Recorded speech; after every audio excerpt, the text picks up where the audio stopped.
with David Ian and Kate Dale. The show that plumbs the depths of mediocrity, celebrates the ordinary, and enjoys the everyday.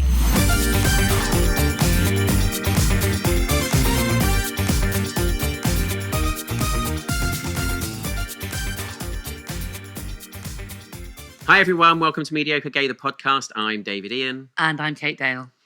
What have you been up to that's mediocre this week, Kate? I have been wandering around Canary Wharf, shouting and swearing. Because just for clarity, everybody, that is not just this week. No, to be fair, it's most week.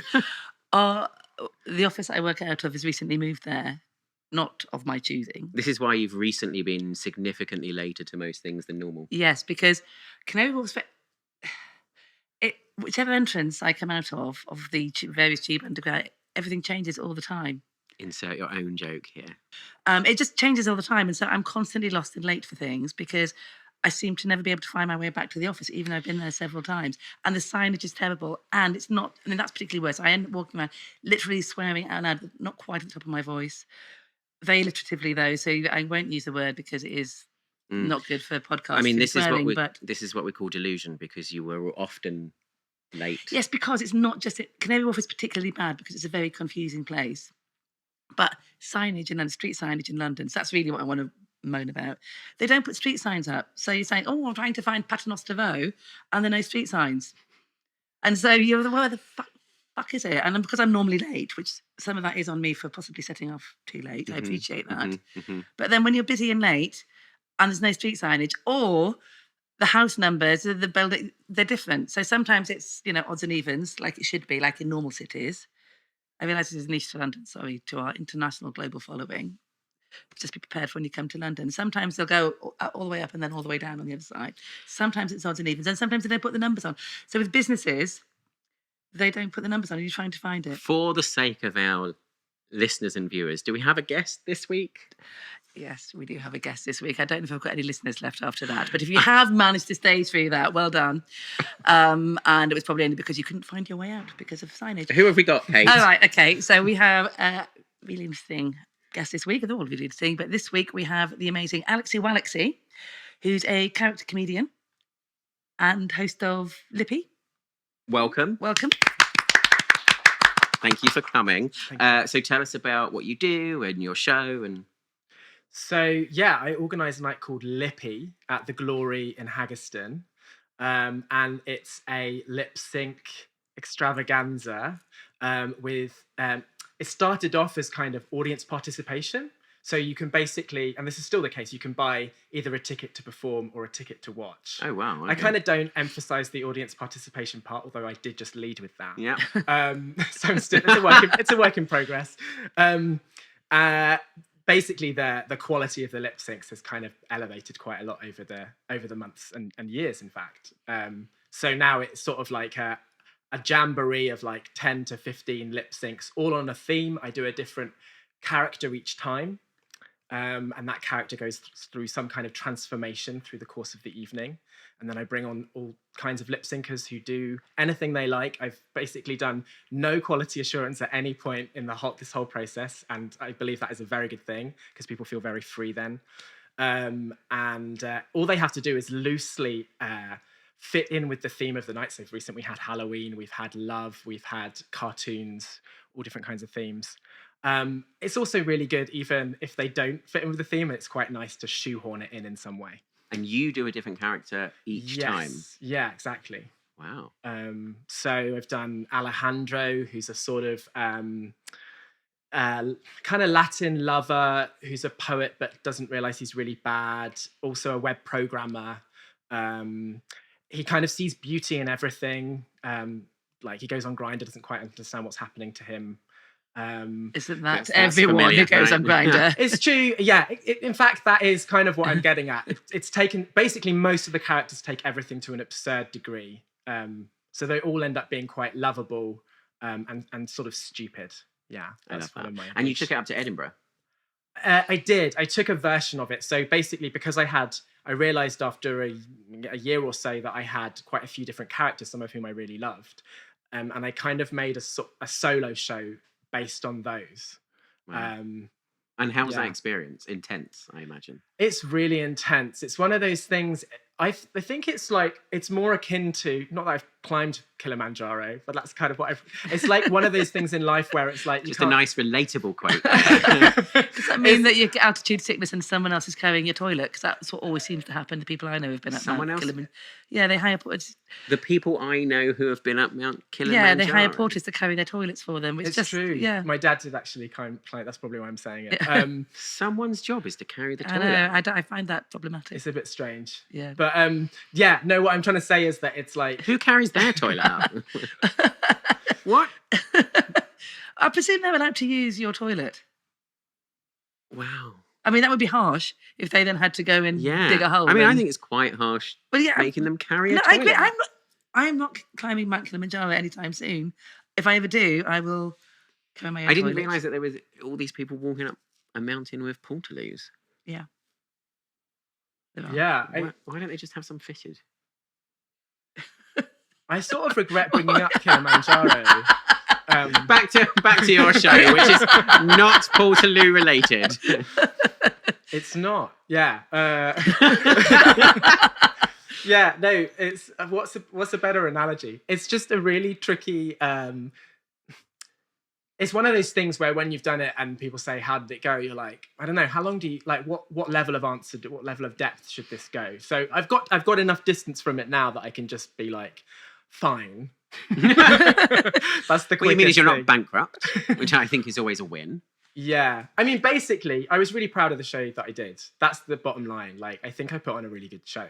And the reviews were very good. I saw loads of different comments, audience comments and everything. Oh, that's It was true. Yeah, really audiences really loved it. I got a couple of professional reviews. What I did was I took all of the best quotes from them, mashed them up into something that no longer represented what I think maybe this is what everybody does.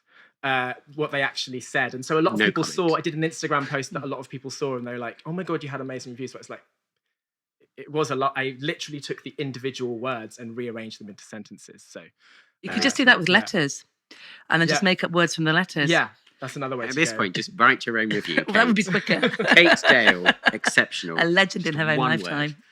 Okay, amazing. Are you going to go back next year or? What I'm trying to do now is just think less in terms of festivals and gigs as kind of milestones and more like, what do I shift the focus more onto what do I want to create? What's the most important thing I want to create? Who do I want to work with? And how do I achieve that? And then look at the kind of timeline of what's available and see how to fit into that. I feel Edinburgh was great. And I think it's really good for me, like I'm very much sort of at maybe the end of the beginning of this. And I think it's great to just bulldoze your way into something, make shitloads of mistakes. And you can't really go wrong, but I don't want to do that. I've done that now. I've done the thing where you kind of are a beginner. You want to level it up now? Yeah, I just want to be a bit more. I kind of know what I'm good at, what I want to work on, what I'm about, what interests me, and just focus on that. Yeah. I love that. Amazing. I was going to ask about, so I'm interested in this, so you character comedian and then doing lip sync. So what's the crossover, or is there a crossover between character comedian and drag and doing lip sync, and what's one and what's the other?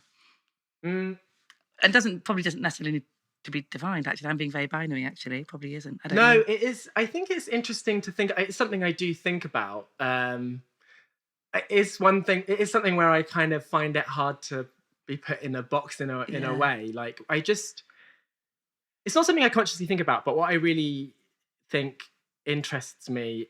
definitely interests me is like the interaction with the audience. That's like quite central to obviously, like I said, it's sort of audience participation, but not in a scary way.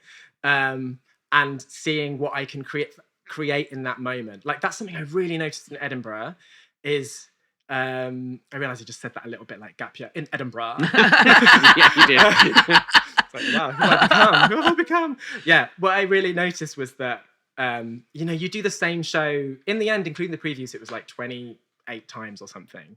I've never done anything remotely like that before, and just how every single night is so different in ways that were beyond my control in a great way. And so, sorry, this is a very roundabout way to answer your question, but that kind of thing, that interests me more than thinking about how I get there. Yeah. And what's ended up happening, I think that a strong point I have is big characters. And so I've just gone to the things that I'm better at.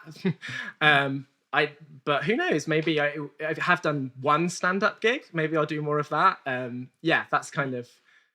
Yeah. I don't know And how did this night come about? Like, where did the idea come from? How do you get to the point where you've created a night? It's ended up like you've gone all the way to Edinburgh. It's a big hit. Like, how did that start? I had a party at my house in 2019 for my birthday, and to be honest, I've been just watching a lot of Drag Race. That is where it comes from, I have to say, which is great. And I just wanted to do a lip sync party, like a kind of, at the time I would say karaoke. Again, it's moved quite far away from karaoke now, but and that private party was great. I know, so my background's actually in improvised comedy, so I know a lot of people from that world, two of my friends, and so the party was full of prima donnas, and it was just a great feeling. Like, that section of the party where we all got up and did lip syncs was like lasted an hour, and people afterwards said to me, that was weirdly good. Like, the quality was weird. It was genuinely an entertaining show that randomly came together. You should do this publicly. So I had that at the back of my mind through the pandemic. And then basically we came out of the when it became possible to put on any kind of public performance again, that very week I put on the first Lippy, because I thought it feels like the worst time, but it's actually the best time.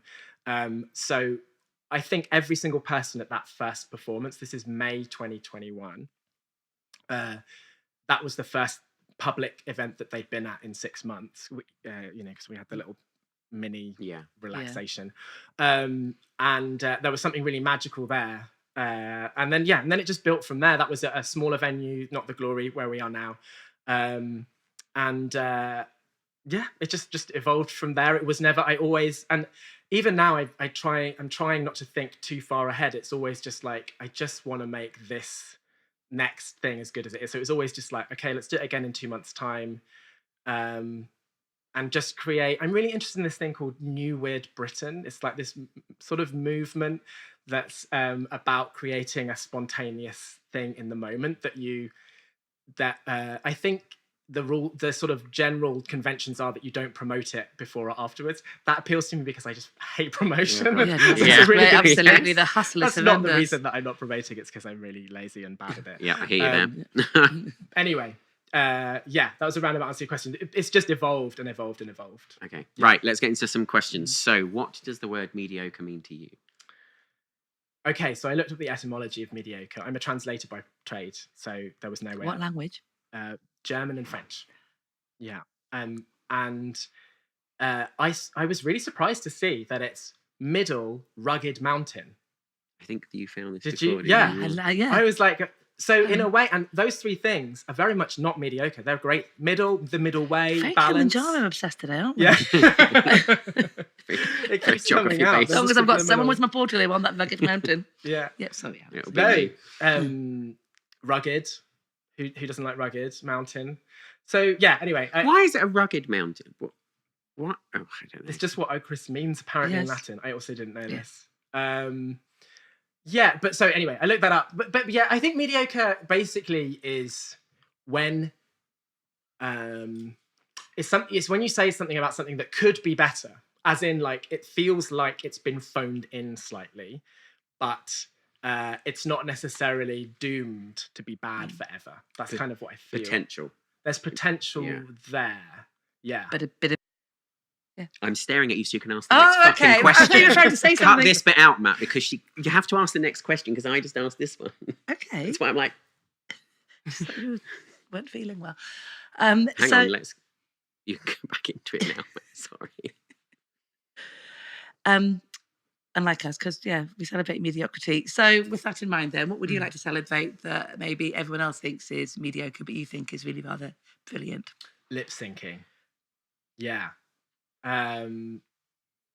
See, maybe I'm not quite that bad at promotion. It's like, wow, I just realised. there's a theme here, and it's mountains.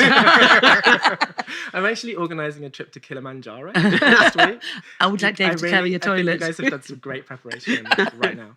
Lip syncing. I think people think of it as a bit naff and mediocre. Like, it's not considered a high art form, let's say.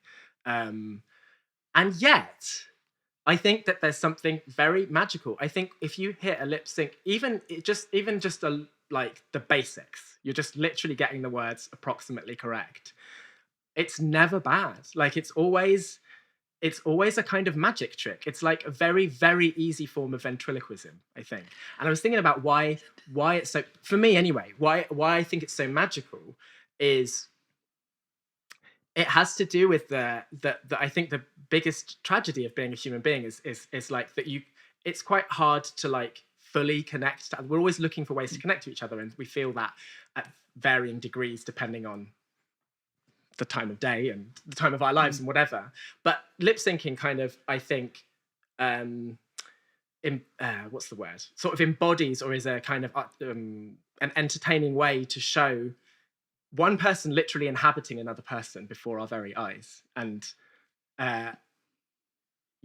sort of being inside one another, so to speak. Yeah. Good. You can't get closer. You can't get closer than that. And sort of channeling something. I don't know. There's some kind of magic there. You're making me think about it, because I've probably been a bit, if I'm really honest, dismissive of it. I haven't actually been to a Lippy show yet, I should say, so I would never be dismissive, and it sounds incredible, and I will be going. But probably, and I think particularly doing the, I'm taking it back to drag now, but British drag, the American drag, and our experience of it, and I've been like, I prefer British drag because they sing and blah, blah, blah. But the way you're talking about it makes me think of it in a different way, I think. And that idea of it being more of a sense of self-expression and anybody could, with practice, anybody can do it without relying on, do they have a good voice or musical talent or anything like that. I mean, presumably you do need some to be able to do it well. But anyone can do it if they work hard at it. There's fewer barriers, I think. Yeah, I think you have, I mean, it's literally somebody else's song. It's somebody else's everything. And then you pace, you sort of come into the middle of that, and I'm trying to think of an image. It's like that's the shell, and you can kind of break through and you sort of burst through the middle of it. Oh, sorry, touching the microphone. So I think, but I don't get me wrong. I also think that there are different qualities of like, it's not that they're all the same standard. So I have some questions. Yeah.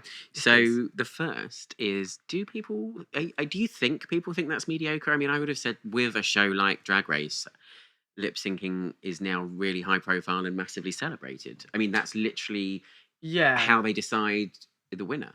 I'm thinking that probably most people in the room and most people listening and watching probably think lip syncing is a great thing, but I'm not sure that we're necessarily representative of the whole. Do you know lot. what? Yeah, maybe. And yeah. I think that I don't think it's like seen as I don't know, like a waste of time, or I don't. It's definitely not seen as kind of like high art. I think it's seen as a bit naff and silly. I mean, what I've seen of the acts that do your night, they create whole characters. So I think actually when you're like they're inhabiting, it's someone else's song, it's someone else's everything. One of the things that, from what I've seen of the people that come and do your night, is actually they've created their own character, and really all it is the other person's words, and they've created like this whole, like, you've created characters that go with it. So I think it's actually much more creative and that. But what I can't get out of my head every time I hear people talk about lip syncing, that I can't believe more people aren't mentioning and never mention, is that in the 90s and the noughties, lip syncing was what all the pop stars did on TV, because they never sung live. Talk about the Milli Vanilli scandal. Is it Milli Vanilli? It was Milli Vanilli. I'm too young. And this is actually the beginning of my show, my Edinburgh show, which I might be bringing back to London at some point. Watch this space. Is the history, a made-up history of lip syncing, which does include one key real thing that happened, which is the Milli Vanilli scandal, where they were revealed to be, it wasn't even their voices, right? Yeah, that's the thing. But there was the whole thing on Top of the Pops.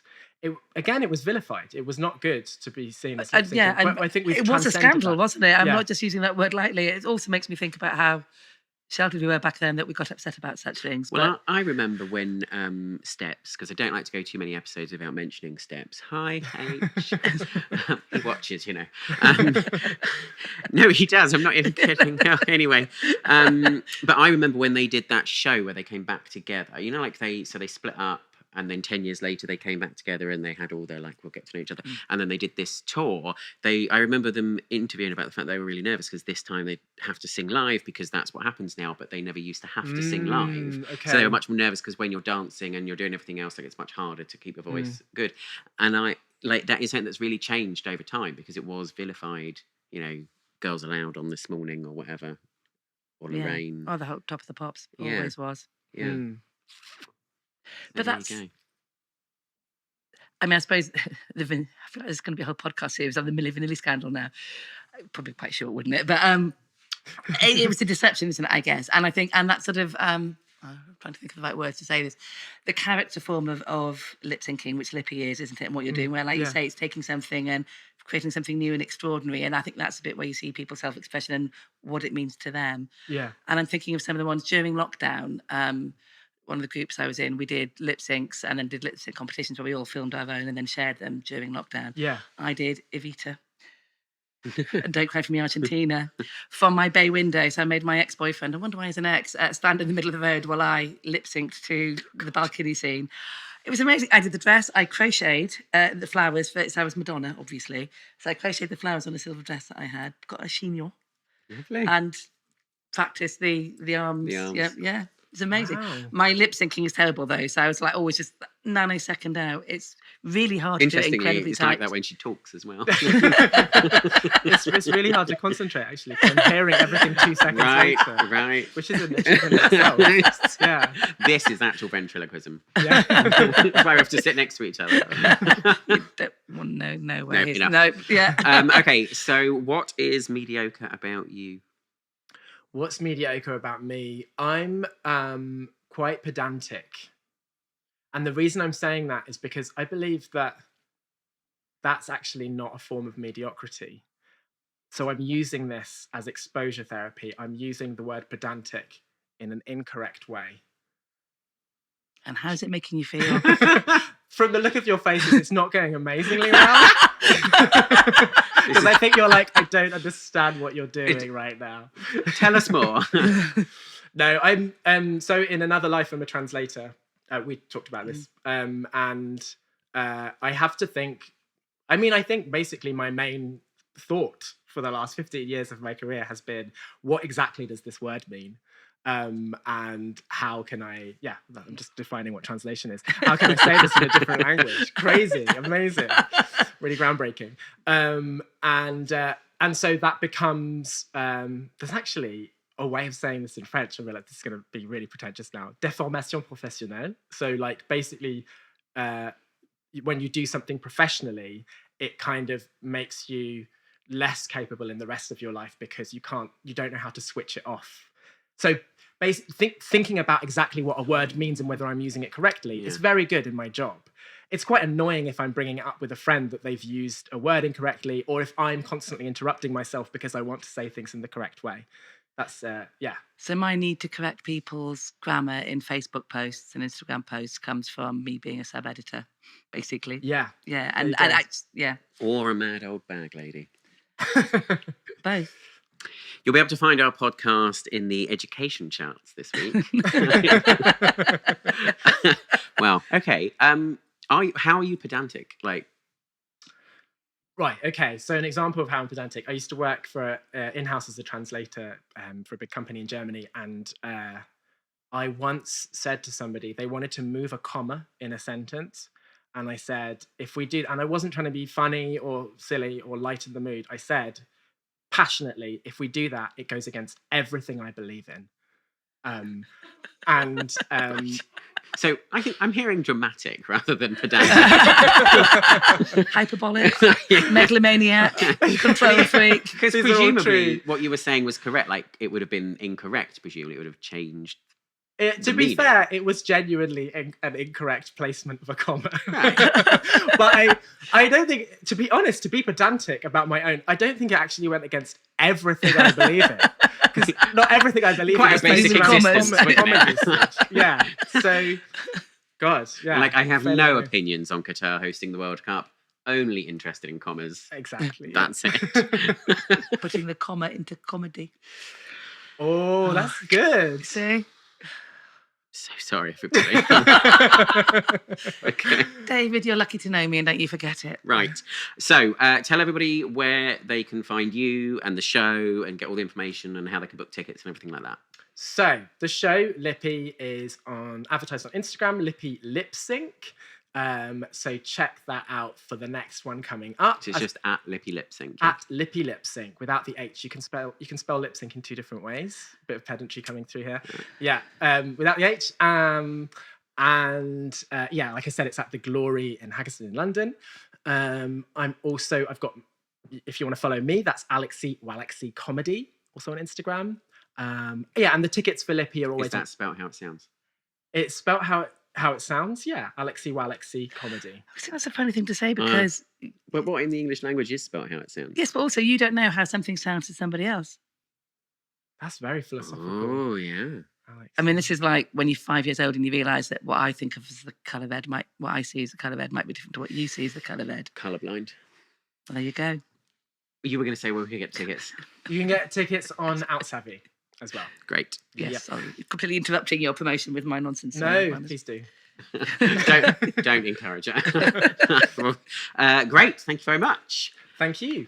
You can find me on Instagram at Mr. David Ian. You can check out my website, davidian.co.uk, and you can see Mediocre Gay, the actual show that inspired this podcast, at Vault Festival on the 25th of January. Tickets are on my website. You can find me on Instagram at KTS Dale, where I will be promoting the link to my Evita YouTube lip sync. So that's something to look out to. Basically, it's the only reason why we had you on, so I had an excuse to share that. That's not true. That is not true. That I is didn't not- know she had No, that. it's fine. Have I not told you? Yeah, so yeah, at KTS Dale, and as well as all the links that David said, you can also buy Mediocre Gay merch. Links on my bio on Instagram as well. And we'll see you next time. Okay, bye. Bye. Thanks for listening to Mediocre Gay, the podcast. If you enjoyed the show, please subscribe and give us a 5-star rating. It helps other people find the show. Don't forget to follow us on Instagram at Mediocre Gay Pod or share your mediocre secrets with us on mediocregaypod@gmail.com.